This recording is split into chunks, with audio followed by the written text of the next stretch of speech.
Voice reading by Kara Schallenberg. The Adventures of Sherlock Holmes by Sir Arthur Conan Doyle. Adventure number 2. The Red-Headed League. I had called upon my friend, Mr. Sherlock Holmes, one day in the autumn of last year, and found him in deep conversation with a very stout, florid-faced, elderly gentleman with fiery red hair. With an apology for my intrusion, I was about to withdraw when Holmes pulled me abruptly into the room and closed the door behind me. "You could not possibly have come at a better time, my dear Watson," he said cordially. "I was afraid that you were engaged." "So I am, very much so." "Then I can wait in the next room." "Not at all. This gentleman, Mr. Wilson, has been my partner and helper in many of my most successful cases, and I have no doubt that he will be of the utmost use to me in yours also." The stout gentleman half rose from his chair and gave a bob of greeting, with a quick little questioning glance from his small, fat, encircled eyes. "Try the settee," said Holmes, relapsing into his armchair and putting his fingertips together, as was his custom when in judicial moods. "I know, my dear Watson, that you share my love of all that is bizarre and outside the conventions and humdrum routine of everyday life. You have shown your relish for it by the enthusiasm which has prompted you to chronicle, and, if you will excuse my saying so, somewhat to embellish so many of my own little adventures. Your cases have indeed been of the greatest interest to me," I observed. You will remember that I remarked the other day, just before we went into the very simple problem presented by Miss Mary Sutherland, that for strange effects and extraordinary combinations we must go to life itself, which is always far more daring than any effort of the imagination. A proposition which I took the liberty of doubting. You did, Doctor, but none the less you must come round to my view, for otherwise I shall keep on piling fact upon fact on you, until your reason breaks down under them and acknowledges me to be right. Now, Mr. Jabez Wilson here has been good enough to call upon me this morning, and to begin a narrative which promises to be one of the most singular which I have listened to for some time. You have heard me remark that the strangest and most unique things are very often connected not with the larger but with the smaller crimes, and occasionally, indeed, where there is room for doubt whether any positive crime has been committed. As far as I have heard, it is impossible for me to say whether the present case is an instance of crime or not, but the course of events is certainly among the most singular that I have ever listened to. Perhaps, Mr. Wilson, you would have the great kindness to recommence your narrative. I ask you not merely because my friend Dr. Watson has not heard the opening part, but also because the peculiar nature of the story makes me anxious to have every possible detail from your lips. As a rule, when I have heard some slight indication in the course of events, I am able to guide myself by the thousands of other similar cases which occur to my memory. In the present instance, I am forced to admit that the facts are, to the best of my belief, unique. The portly client puffed out his chest with an appearance of some little pride, and pulled a dirty and wrinkled newspaper from the inside pocket of his greatcoat. As he glanced down the advertisement column, with his head thrust forward and the paper flattened out upon his knee, I took a good look at the man, and endeavored, after the fashion of my companion, to read the indications which might be presented by his dress or appearance. I did not gain very much, however, by my inspection. Our visitor bore every mark of being an average, commonplace British tradesman, obese, pompous, and slow.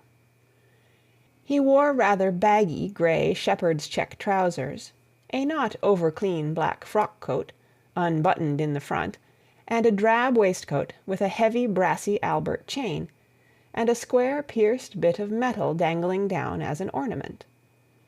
A frayed top hat and a faded brown overcoat with a wrinkled velvet collar lay upon a chair beside him. Altogether, look as I would, there was nothing remarkable about the man save his blazing red head, and the expression of extreme chagrin, and discontent upon his features. Sherlock Holmes's quick eye took in my occupation, and he shook his head with a smile as he noticed my questioning glances. Beyond the obvious facts that he has at some time done manual labor, that he takes snuff, that he is a Freemason, that he has been in China, and that he has done a considerable amount of writing lately, I can deduce nothing else. Mr. Jabez Wilson started up in his chair, with his forefinger upon the paper, but his eyes upon my companion. "How, in the name of good fortune, did you know all that, Mr. Holmes?" he asked. "How did you know, for example, that I did manual labor? It's as true as gospel, for I began as a ship's carpenter." "Your hands, my dear sir. Your right hand is quite a size larger than your left. You have worked with it, and the muscles are more developed." "Well, the snuff, then, and the Freemasonry." "I won't insult your intelligence by telling you how I read that, especially as, rather against the strict rules of your order, you use an arc and compass breastpin." "Ah, of course, I forgot that. But the writing?" "What else can be indicated by that right cuff, so very shiny for 5 inches, and the left one with the smooth patch near the elbow where you rested upon the desk?" "Well, but China?" "The fish that you have tattooed immediately above your right wrist could only have been done in China. I have made a small study of tattoo marks, and have even contributed to the literature of the subject. That trick of staining the fish's scales of a delicate pink is quite peculiar to China. When, in addition, I see a Chinese coin hanging from your watch-chain, the matter becomes even more simple." Mr. Jabez Wilson laughed heavily. "Well, I never," said he. "I thought at first that you had done something clever, but I see that there was nothing in it after all." "I begin to think, Watson," said Holmes, "that I make a mistake in explaining. Omne ignotum pro magnifico, you know, and my poor little reputation, such as it is, will suffer shipwreck if I am so candid. Can you not find the advertisement, Mr. Wilson?" "Yes, I have got it now," he answered, with his thick red finger planted halfway down the column. "Here it is. This is what began it all. You just read it for yourself, sir." I took the paper from him and read as follows: "To the Red-Headed League. On account of the bequest of the late Ezekiah Hopkins, of Lebanon, Pennsylvania, USA, there is now another vacancy open which entitles a member of the League to a salary of £4 a week for purely nominal services. All red-headed men who are sound in body and mind and above the age of 21 years are eligible. Apply in person on Monday at 11 o'clock to Duncan Ross at the offices of the League, 7 Pope's Court, Fleet Street." "What on earth does this mean?" I ejaculated after I had twice read over the extraordinary announcement. Holmes chuckled and wriggled in his chair, as was his habit when in high spirits. "It is a little off the beaten track, isn't it?" said he. "And now, Mr. Wilson, off you go at scratch and tell us all about yourself, your household, and the effect which this advertisement had upon your fortunes. You will first make a note, Doctor, of the paper and the date." "It is the Morning Chronicle of April 27th, 1890, just 2 months ago." "Very good. Now, Mr. Wilson." "Well, it is just as I have been telling you, Mr. Sherlock Holmes," said Jabez Wilson, mopping his forehead. "I have a small pawnbroker's business at Coburg Square, near the city. It's not a very large affair, and of late years it has not done more than just give me a living. I used to be able to keep 2 assistants, but now I only keep 1, and I would have a job to pay him but that he is willing to come for half wages, so as to learn the business." "What is the name of this obliging youth?" asked Sherlock Holmes.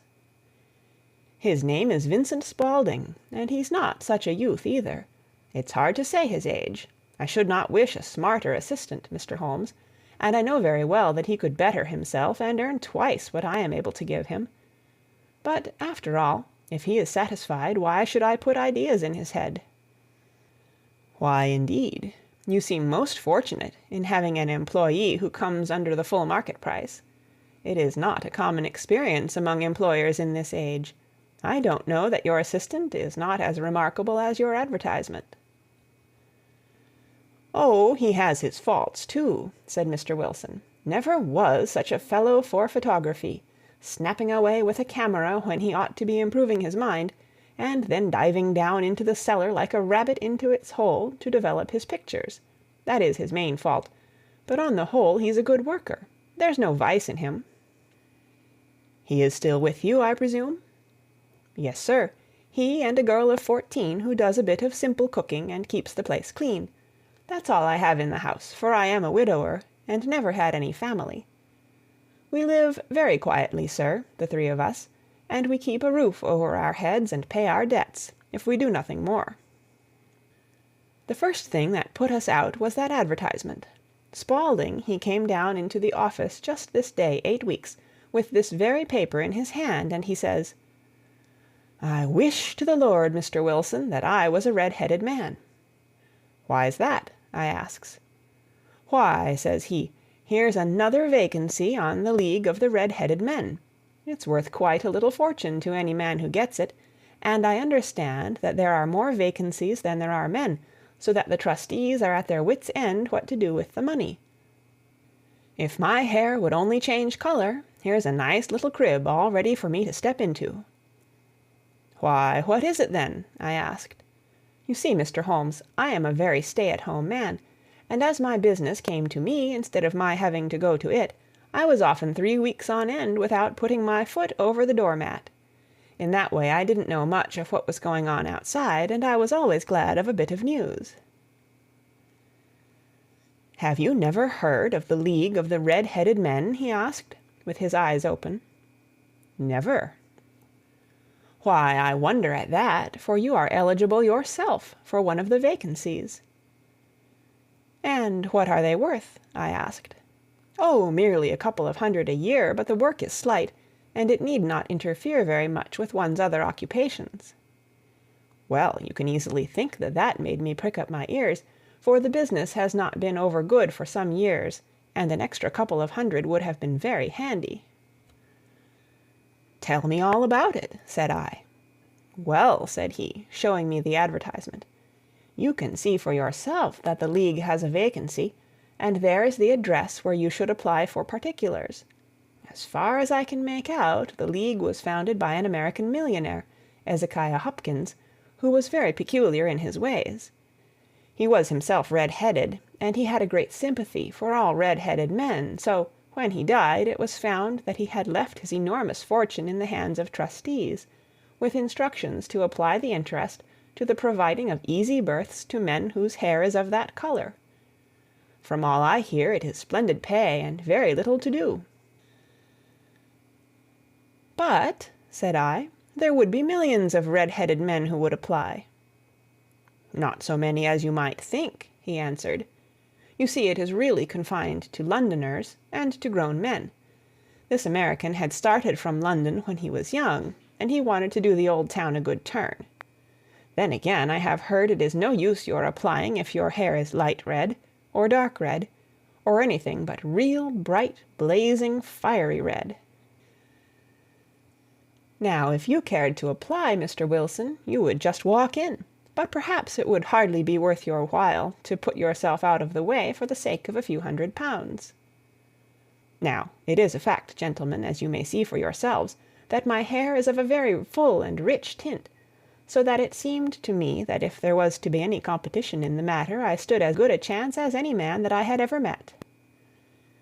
Vincent Spaulding seemed to know so much about it that I thought he might prove useful, so I just ordered him to put up the shutters for the day, and to come right away with me. He was very willing to have a holiday, so we shut the business up and started off for the address that was given us in the advertisement. I never hope to see such a sight as that again, Mr. Holmes. From north, south, east, and west, Every man who had a shade of red in his hair had tramped into the city to answer the advertisement.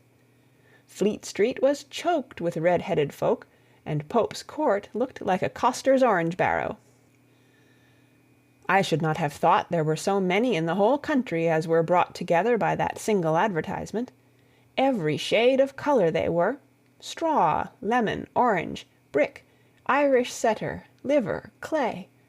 But, as Spaulding said, there were not many who had the real vivid flame-coloured tint. When I saw how many were waiting, I would have given it up in despair, but Spaulding would not hear of it.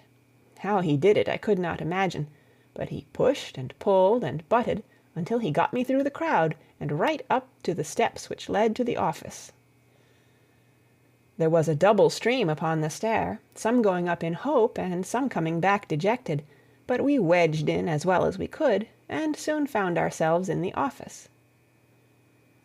"Your experience has been a most entertaining one," remarked Holmes, as his client paused and refreshed his memory with a huge pinch of snuff. "Pray continue your very interesting statement." There was nothing in the office but a couple of wooden chairs and a deal table, behind which sat a small man with a head that was even redder than mine.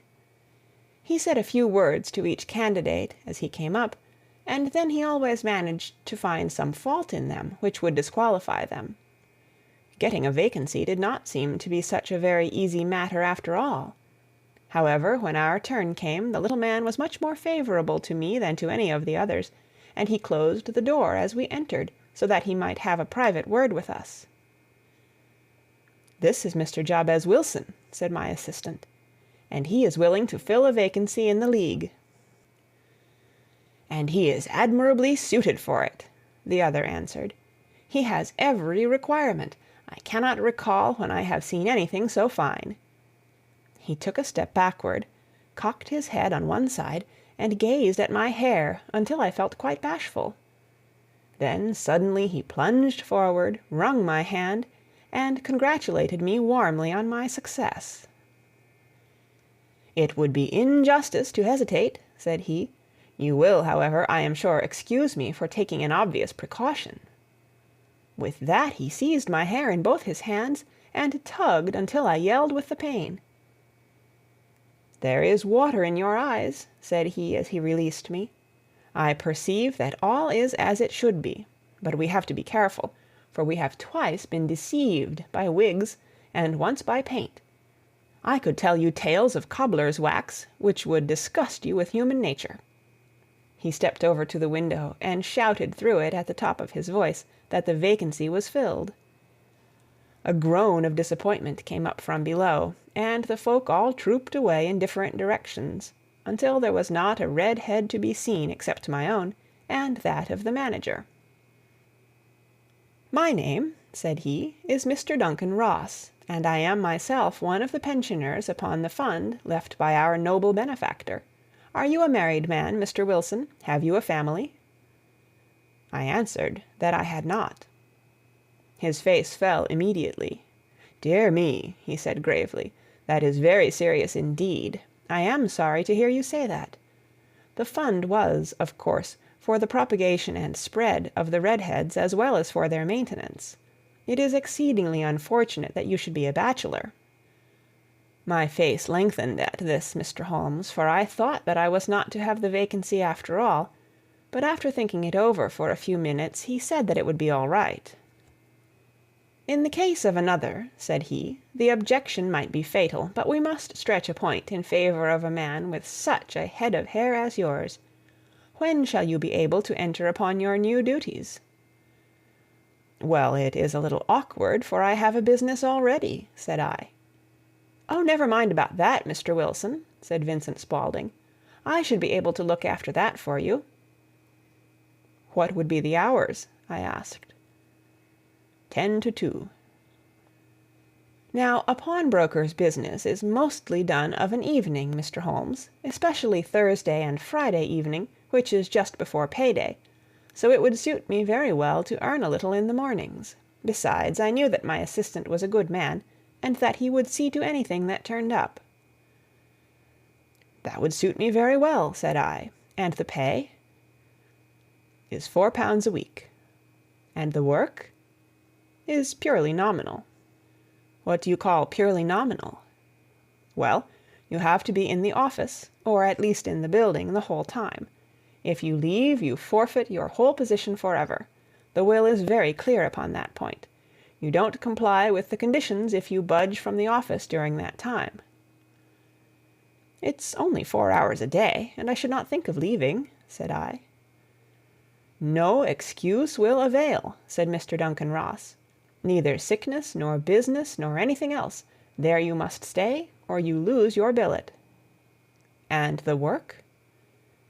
"Is to copy out the Encyclopaedia Britannica.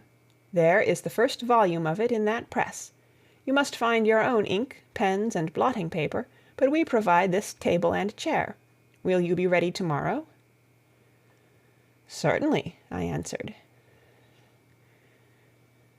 "Then good-bye, Mr. Jabez Wilson, and let me congratulate you once more on the important position which you have been fortunate enough to gain." He bowed me out of the room, and I went home with my assistant, hardly knowing what to say or do, I was so pleased at my own good fortune. Well, I thought over the matter all day, and by evening I was in low spirits again, for I had quite persuaded myself that the whole affair must be some great hoax or fraud, though what its object might be I could not imagine. It seemed altogether past belief that anyone could make such a will, or that they would pay such a sum for doing anything so simple as copying out the Encyclopaedia Britannica. Vincent Spaulding did what he could to cheer me up, but by bedtime I had reasoned myself out of the whole thing. However, in the morning I determined to have a look at it anyhow, so I bought a penny bottle of ink, and with a quill pen and 7 sheets of foolscap paper I started off for Pope's Court. Well, to my surprise and delight, everything was as right as possible. The table was set out ready for me, and Mr. Duncan Ross was there to see that I got fairly to work. He started me off upon the letter A, and then he left me, but he would drop in from time to time to see that all was right with me. At 2 o'clock he bade me good day, complimented me upon the amount that I had written, and locked the door of the office after me. This went on day after day, Mr. Holmes, and on Saturday the manager came in and planked down 4 golden sovereigns for my week's work. It was the same next week, and the same the week after. Every morning I was there at 10, and every afternoon I left at 2. By degrees Mr. Duncan Ross took to coming in only once of a morning, and then after a time he did not come in at all. Still, of course, I never dared to leave the room for an instant, for I was not sure when he might come, and the billet was such a good one and suited me so well that I would not risk the loss of it. 8 weeks passed away like this, and I had written about abbots, and archery, and armor, and architecture, and Attica, and hoped with diligence that I might get on to the B's before very long. It cost me something in foolscap, and I had pretty nearly filled a shelf with my writings. And then suddenly the whole business came to an end. To an end? Yes, sir, and no later than this morning. I went to my work as usual at 10 o'clock, but the door was shut and locked, with a little square of cardboard hammered on to the middle of the panel with a tack. Here it is, and you can read for yourself. He held up a piece of white cardboard about the size of a sheet of notepaper. It read in this fashion: "The Red-Headed League is dissolved. October 9, 1890. Sherlock Holmes and I surveyed this curt announcement, and the rueful face behind it, until the comical side of the affair so completely overtopped every other consideration that we both burst out into a roar of laughter. "I cannot see that there is anything very funny," cried our client, flushing up to the roots of his flaming head. "If you can do nothing better than laugh at me, I can go elsewhere." "No, no," cried Holmes, shoving him back into the chair from which he had half risen. "I really wouldn't miss your case for the world. It is most refreshingly unusual. But there is, if you will excuse my saying so, something just a little funny about it. Pray, what steps did you take when you found the card upon the door?" "I was staggered, sir. I did not know what to do. Then I called at the offices round, but none of them seemed to know anything about it. Finally, I went to the landlord, who is an accountant living on the ground floor, and I asked him if he could tell me what had become of the Red-Headed League. He said that he had never heard of any such body. Then I asked him who Mr. Duncan Ross was. He answered that the name was new to him." "Well," said I, "the gentleman at number 4. "What, the red-headed man?" "Yes." "Oh," said he, "his name was William Morris. He was a solicitor, and was using my room as a temporary convenience until his new premises were ready. He moved out yesterday." "Where could I find him?"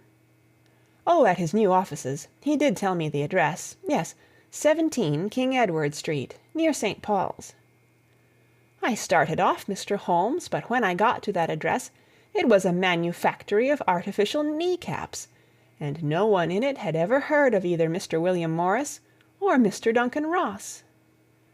"And what did you do then?" asked Holmes.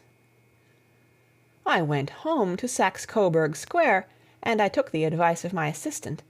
But he could not help me in any way. He could only say that if I waited I should hear by post. But that was not quite good enough, Mr. Holmes. I did not wish to lose such a place without a struggle, so, as I had heard that you were good enough to give advice to poor folk who were in need of it, I came right away to you."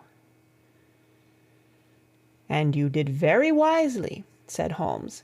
"Your case is an exceedingly remarkable one, and I shall be happy to look into it. From what you have told me, I think that it is possible that graver issues hang from it than might at first sight appear." "Grave enough," said Mr. Jabez Wilson. "Why, I have lost £4 a week." "As far as you are personally concerned," remarked Holmes, "I do not see that you have any grievance against this extraordinary league. On the contrary, you are, as I understand, richer by some £30, to say nothing of the minute knowledge which you have gained on every subject which comes under the letter A. You have lost nothing by them." "No, sir, but I want to find out about them and who they are and what their object was in playing this prank, if it was a prank, upon me. It was a pretty expensive joke for them, for it cost them £32. "We shall endeavor to clear up these points for you. And first, 1 or 2 questions, Mr. Wilson. This assistant of yours who first called your attention to the advertisement, how long had he been with you?" "About a month, then." "How did he come?" "In answer to an advertisement." "Was he the only applicant?" "No, I had a dozen." "Why did you pick him?" "Because he was handy and would come cheap." "At half wages, in fact?" "Yes." "What is he like, this Vincent Spaulding?" "Small, stout-built, very quick in his ways, no hair on his face, though he's not short of 30. Has a white splash of acid upon his forehead." Holmes sat up in his chair in considerable excitement. "I thought as much," said he. "Have you ever observed that his ears are pierced for earrings?" "Yes, sir. He told me that a gypsy had done it for him when he was a lad." "Hum," said Holmes, sinking back in deep thought. "He is still with you?" "Oh, yes, sir. I have only just left him." "And has your business been attended to in your absence?" "Nothing to complain of, sir. There's never very much to do of a morning." "That will do, Mr. Wilson. I shall be happy to give you an opinion upon the subject in the course of a day or two. To-day is Saturday, and I hope that by Monday we may come to a conclusion."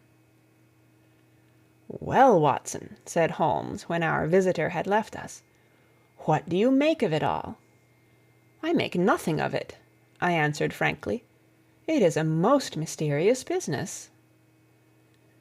"As a rule," said Holmes, "the more bizarre a thing is, the less mysterious it proves to be. It is your commonplace, featureless crimes which are really puzzling, just as a commonplace face is the most difficult to identify. But I must be prompt over this matter." "What are you going to do, then?" I asked. "To smoke," he answered. "It is quite a three-pipe problem, and I beg that you won't speak to me for 50 minutes." He curled himself up in his chair, with his thin knees drawn up to his hawk-like nose, and there he sat with his eyes closed, and his black clay pipe thrusting out like the bill of some strange bird. I had come to the conclusion that he had dropped asleep, and indeed was nodding myself, when he suddenly sprang out of his chair with the gesture of a man who has made up his mind, and put his pipe down upon the mantelpiece. "Sarasate plays at the St. James Hall this afternoon," he remarked. "What do you think, Watson? Could your patients spare you for a few hours?" "I have nothing to do to-day. My practice is never very absorbing." "Then put on your hat and come. I am going through the city first, and we can have some lunch on the way. I observe that there is a good deal of German music on the programme, which is rather more to my taste than Italian or French. It is introspective, and I want to introspect. Come along." We travelled by the Underground as far as Aldersgate, and a short walk took us to Saxe-Coburg Square, the scene of the singular story which we had listened to in the morning. It was a poky, little, shabby-genteel place, where 4 lines of dingy 2-storied brick houses looked out into a small, railed-in enclosure, where a lawn of weedy grass and a few clumps of faded laurel bushes made a hard fight against a smoke-laden and uncongenial atmosphere. 3 gilt balls and a brown board with "Jabez Wilson" in white letters upon a corner house announced the place where our red-headed client carried on his business. Sherlock Holmes stepped in front of it with his head on one side, and looked it all over, with his eyes shining brightly between puckered lids. Then he walked slowly up the street, and then down again to the corner, still looking keenly at the houses. Finally he returned to the pawnbroker's, and, having thumped vigorously upon the pavement with his stick 2 or 3 times, he went up to the door and knocked. It was instantly opened by a bright-looking, clean-shaven young fellow, who asked him to step in.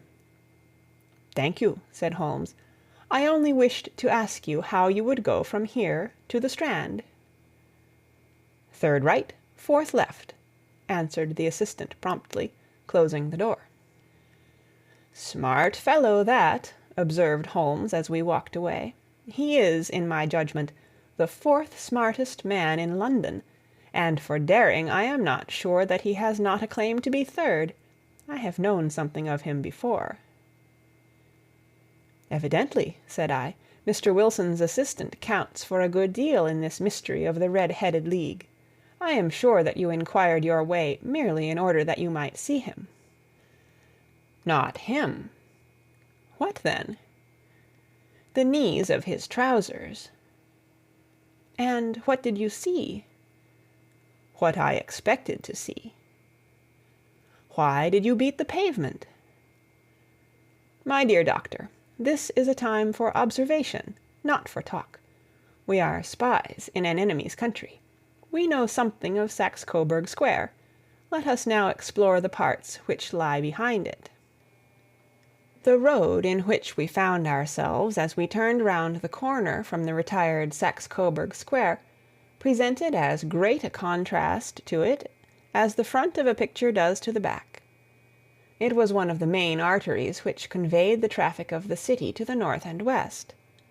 The roadway was blocked with the immense stream of commerce flowing in a double tide inward and outward, while the footpaths were black with the hurrying swarm of pedestrians. It was difficult to realize, as we looked at the line of fine shops and stately business premises, that they really abutted on the other side upon the faded and stagnant square which we had just quitted.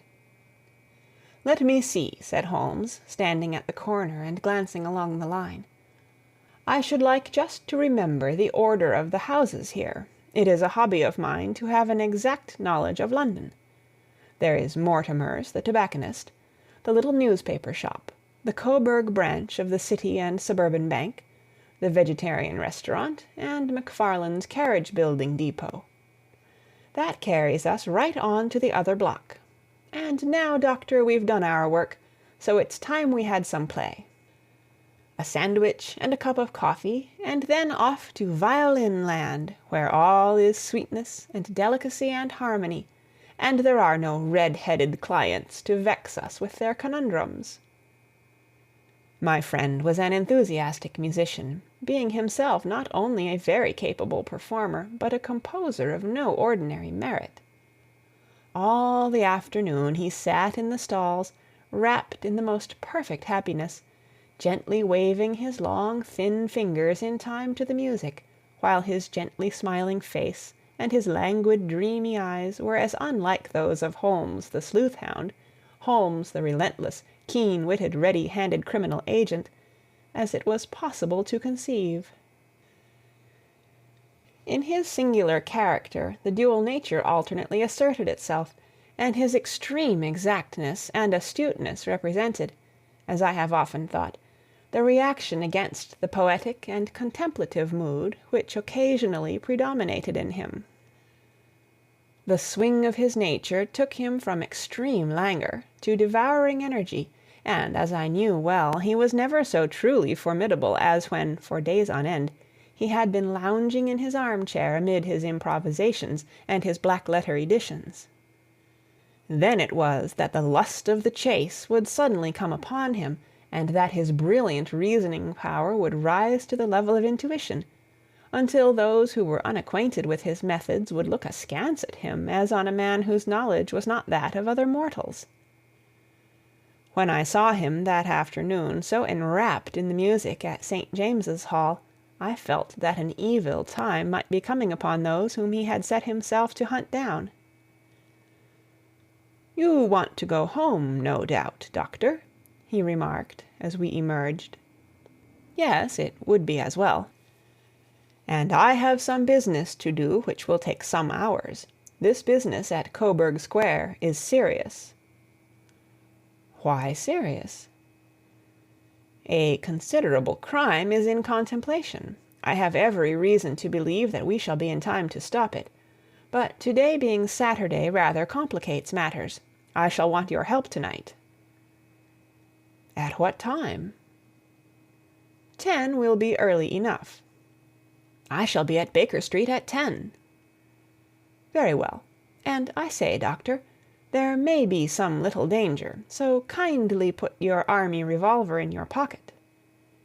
He waved his hand, turned on his heel, and disappeared in an instant among the crowd.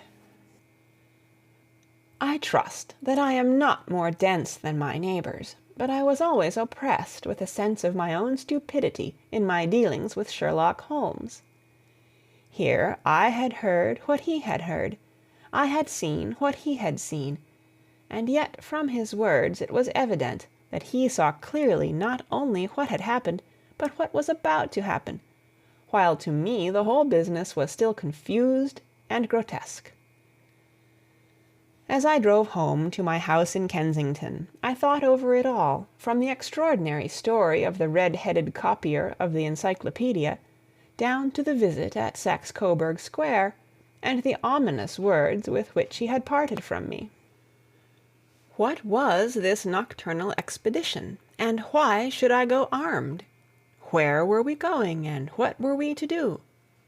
I had the hint from Holmes that this smooth-faced pawnbroker's assistant was a formidable man, a man who might play a deep game.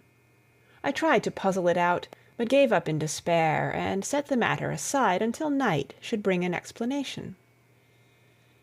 It was 9:15 when I started from home and made my way across the park, and so through Oxford Street to Baker Street. 2 hansoms were standing at the door, and as I entered the passage I heard the sound of voices from above. On entering his room I found Holmes in animated conversation with 2 men, one of whom I recognized as Peter Jones, the official police agent, while the other was a long, thin, sad-faced man, with a very shiny hat, and an oppressively respectable frock-coat. "Ha! Our party is complete," said Holmes, buttoning up his pea-jacket, and taking his heavy hunting-crop from the rack. "Watson, I think you know Mr. Jones of Scotland Yard. Let me introduce you to Mr. Merryweather, who is to be our companion in to-night's adventure." "We're hunting in couples again, Doctor, you see," said Jones in his consequential way. "Our friend here is a wonderful man for starting a chase. All he wants is an old dog to help him do the running down." "I hope a wild goose may not prove to be the end of our chase," observed Mr. Merryweather gloomily. "You may place considerable confidence in Mr. Holmes, sir," said the police agent loftily. "He has his own little methods, which are, if he won't mind my saying so, just a little too theoretical and fantastic, but he has the makings of a detective in him. It is not too much to say that once or twice, as in that business of the Sholto murder and the Agra treasure, he has been more nearly correct than the official force." "Oh, if you say so, Mr. Jones, it is all right," said the stranger with deference. "Still, I confess that I miss my rubber. It is the first Saturday night for 27 years that I have not had my rubber." "I think you will find," said Sherlock Holmes, "that you will play for a higher stake to-night than you have ever done yet, and that the play will be more exciting. For you, Mr. Merryweather, the stake will be some £30,000, and for you, Jones, it will be the man upon whom you wish to lay your hands. John Clay, the murderer, thief, smasher, and forger. He's a young man, Mr. Merryweather, but he is at the head of his profession, and I would rather have my bracelets on him than on any criminal in London. He's a remarkable man, is young John Clay. His grandfather was a royal duke, and he himself has been to Eton and Oxford. His brain is as cunning as his fingers, and though we meet signs of him at every turn, we never know where to find the man himself. He'll crack a crib in Scotland one week, and be raising money to build an orphanage in Cornwall the next. I've been on his track for years, and have never set eyes on him yet. I hope that I may have the pleasure of introducing you to-night. I've had one or two little turns also with Mr. John Clay, and I agree with you that he is at the head of his profession. It is past 10, however, and quite time that we started. If you two will take the first hansom, Watson and I will follow in the second." Sherlock Holmes was not very communicative during the long drive, and lay back in the cab humming the tunes which he had heard in the afternoon. We rattled through an endless labyrinth of gas-lit streets until we emerged into Farrington Street. "We are close there now," my friend remarked. "This fellow Merryweather is a bank director, and personally interested in the matter. I thought it as well to have Jones with us also. He is not a bad fellow, though an absolute imbecile in his profession. He has one positive virtue. He is as brave as a bulldog, and as tenacious as a lobster if he gets his claws upon anyone. Here we are, and they are waiting for us." We had reached the same crowded thoroughfare in which we had found ourselves in the morning. Our cabs were dismissed, and, following the guidance of Mr. Merryweather, we passed down a narrow passage and through a side door, which he opened for us. Within there was a small corridor, which ended in a very massive iron grate. This also was opened, and led down a flight of winding stone steps, which terminated at another formidable gate. Mr. Merryweather stopped to light a lantern, and then conducted us down a dark, earth-smelling passage, and so, after opening a third door, into a huge vault or cellar, which was piled all round with crates and massive boxes. "You are not very vulnerable from above," Holmes remarked as he held up the lantern and gazed about him. "Nor from below," said Mr. Merryweather, striking his stick upon the flags which lined the floor. "Why, dear me, it sounds quite hollow," he remarked, looking up in surprise. "I must really ask you to be a little more quiet," said Holmes severely. "You have already imperiled the whole success of our expedition. Might I beg that you would have the goodness to sit down upon one of those boxes, and not to interfere?" The solemn Mr. Merryweather perched himself upon a crate, with a very injured expression upon his face, while Holmes fell upon his knees upon the floor, and, with the lantern and a magnifying lens, began to examine minutely the cracks between the stones. A few seconds sufficed to satisfy him, for he sprang to his feet again and put his glass in his pocket. "We have at least an hour before us," he remarked, "for they can hardly take any steps until the good pawnbroker is safely in bed. Then they will not lose a minute, for the sooner they do their work the longer time they will have for their escape. We are at present, Doctor, as no doubt you have divined, in the cellar of the City branch of one of the principal London banks. Mr. Merryweather is the chairman of directors, and he will explain to you that there are reasons why the more daring criminals of London should take a considerable interest in this cellar at present." "It is our French gold," whispered the director. "We have had several warnings that an attempt might be made upon it." "Your French gold?" "Yes. We had occasion some months ago to strengthen our resources, and borrowed for that purpose 30,000 Napoleons from the Bank of France. It has become known that we have never had an occasion to unpack the money, and that it is still lying in our cellar.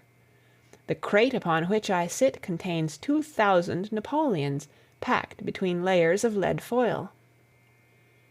Our reserve of bullion is much larger at present than is usually kept in a single branch office, and the directors have had misgivings upon the subject."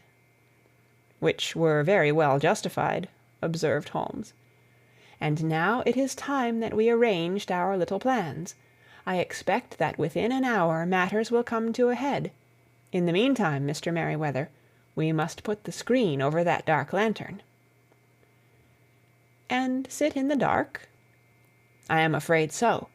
I had brought a pack of cards in my pocket, and I thought that, as we were a partie carrée, you might have your rubber after all. But I see that the enemy's preparations have gone so far that we cannot risk the presence of a light. And first of all we must choose our positions. These are daring men, and though we shall take them at a disadvantage, they may do us some harm unless we are careful. I shall stand behind this crate, and do you conceal yourselves behind those. Then, when I flash a light upon them, close in swiftly. If they fire, Watson, have no compunction about shooting them down." I placed my revolver, cocked, upon the top of the wooden case behind which I crouched. Holmes shot the slide across the front of his lantern, and left us in pitch darkness. Such an absolute darkness as I have never before experienced. The smell of hot metal remained to assure us that the light was still there, ready to flash out at a moment's notice. To me, with my nerves worked up to a pitch of expectancy, there was something depressing and subduing in the sudden gloom, and in the cold, dank air of the vault. "They have but one retreat," whispered Holmes. "That is back through the house into Saxe-Coburg Square. I hope that you have done what I asked you, Jones." "I have an inspector and 2 officers waiting at the front door." "Then we have stopped all the holes, and now we must be silent and wait." What a time it seemed! From comparing notes afterwards, it was but an hour and a quarter, yet it appeared to me that the night must have almost gone, and the dawn be breaking above us. My limbs were weary and stiff, for I feared to change my position, yet my nerves were worked up to the highest pitch of tension, and my hearing was so acute that I could not only hear the gentle breathing of my companions, but I could distinguish the deeper, heavier in-breath of the bulky Jones from the thin, sighing note of the bank director. From my position I could look over the case in the direction of the floor. Suddenly my eyes caught the glint of a light. At first it was but a lurid spark upon the stone pavement.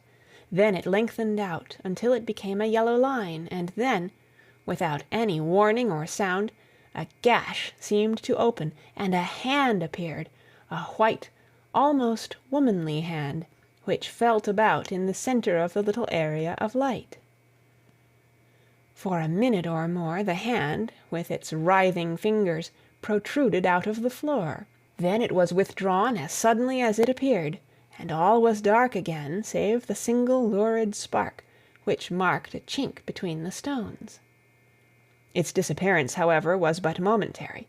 With a rending, tearing sound, one of the broad white stones turned over upon its side, and left a square gaping hole, through which streamed the light of a lantern. Over the edge there peeped a clean-cut, boyish face, which looked keenly about it, and then, with a hand on either side of the aperture, drew itself shoulder-high and waist-high, until one knee rested upon the edge. In another instant he stood at the side of the hole and was hauling after him a companion, lithe and small like himself, with a pale face and a shock of very red hair. "It's all clear," he whispered. "Have you the chisel and the bags?" "Great Scott! Jump, Archie, jump, and I'll swing for it." Sherlock Holmes had sprung out and seized the intruder by the collar. The other dived down the hole, and I heard the sound of rending cloth as Jones clutched at his skirts. The light flashed upon the barrel of a revolver, but Holmes's hunting crop came down on the man's wrist, and the pistol clinked upon the stone floor. "It's no use, John Clay," said Holmes blandly. "You have no chance at all." "So I see," the other answered, with the utmost coolness. "I fancy that my pal is all right, though I see you have got his coat-tails." "There are 3 men waiting for him at the door," said Holmes. "Oh, indeed! You seem to have done the thing very completely. I must compliment you." "And I you," Holmes answered. "Your red-headed idea was very new and effective." "You'll see your pal again presently," said Jones. "He's quicker at climbing down holes than I am. Just hold out while I fix the derbies." "I beg that you will not touch me with your filthy hands," remarked our prisoner as the handcuffs clattered upon his wrists. "You may not be aware that I have royal blood in my veins. Have the goodness also, when you address me, always to say 'sir' and 'please.'" "All right," said Jones, with a stare and a snigger. "Well, would you please, sir, march upstairs, where we can get a cab to carry your highness to the police station?" "That is better," said John Clay serenely. He made a sweeping bow to the 3 of us, and walked quietly off in the custody of the detective. "Really, Mr. Holmes," said Mr. Merryweather, as we followed them from the cellar, "I do not know how the bank can thank you or repay you. There is no doubt that you have detected and defeated, in the most complete manner, one of the most determined attempts at bank robbery that have ever come within my experience." "I have had 1 or 2 little scores of my own to settle with Mr. John Clay," said Holmes. "I have been at some small expense over this matter, which I shall expect the bank to refund, but beyond that I am amply repaid by having had an experience which is in many ways unique, and by hearing the very remarkable narrative of the Red-Headed League. You see, Watson," he explained in the early hours of the morning as we sat over a glass of whiskey and soda in Baker Street, "it was perfectly obvious from the first that the only possible object of this rather fantastic business for the advertisement of the League and the copying of the encyclopedia must be to get this not over-bright pawnbroker out of the way for a number of hours every day. It was a curious way of managing it, but really it would be difficult to suggest a better. The method was no doubt suggested to Clay's ingenious mind by the color of his accomplice's hair. The £4 a week was a lure which must draw him, and what was it to them who were playing for thousands? They put in the advertisement, one rogue has the temporary office, the other rogue incites the man to apply for it, and together they managed to secure his absence every morning in the week. From the time that I heard of the assistant having come for half wages, it was obvious to me that he had some strong motive for securing the situation. But how could you guess what the motive was? Had there been a woman in the house, I should have suspected a mere vulgar intrigue. That, however, was out of the question. The man's business was a small one, and there was nothing in his house which could account for such elaborate preparations and such an expenditure as they were at. It must, then, be something out of the house. What could it be? I thought of the assistant's fondness for photography, and his trick of vanishing into the cellar. The cellar! There was the end of this tangled clue. Then I made inquiries as to this mysterious assistant, and found that I had to deal with one of the coolest and most daring criminals in London. He was doing something in the cellar, something which took many hours a day for months on end. What could it be, once more? I could think of nothing save that he was running a tunnel to some other building. So far I had got when we went to visit the scene of action. I surprised you by beating upon the pavement with my stick. I was ascertaining whether the cellar stretched out in front or behind. It was not in front. Then I rang the bell, and as I hoped, the assistant answered it. We have had some skirmishes, but we had never set eyes upon each other before. I hardly looked at his face. His knees were what I wished to see. You must yourself have remarked how worn, wrinkled, and stained they were. They spoke of those hours of burrowing. The only remaining point was what they were burrowing for. I walked round the corner, saw the City and Suburban Bank abutted on our friend's premises, and felt that I had solved my problem. When you drove home after the concert, I called upon Scotland Yard and upon the chairman of the bank directors, with the result that you have seen. And how could you tell that they would make their attempt to-night? I asked. Well, when they closed their League offices, that was a sign that they cared no longer about Mr. Jabez Wilson's presence. In other words, that they had completed their tunnel. But it was essential that they should use it soon, as it might be discovered, or the bullion might be removed. Saturday would suit them better than any other day, as it would give them 2 days for their escape. For all these reasons I expected them to come to-night. You reasoned it out beautifully, I exclaimed in unfeigned admiration. It is so long a chain, and yet every link rings true. It saved me from ennui, he answered, yawning. Alas, I already feel it closing in upon me. My life is spent in one long effort to escape from the commonplaces of existence. These little problems help me to do so. And you are a benefactor of the race, said I. He shrugged his shoulders. Well, perhaps after all it is of some little use, he remarked. L'homme c'est rien, l'œuvre c'est tout, as Gustave Flaubert wrote to George Sand. End of Adventure Number 2. Read by Kara Schallenberg.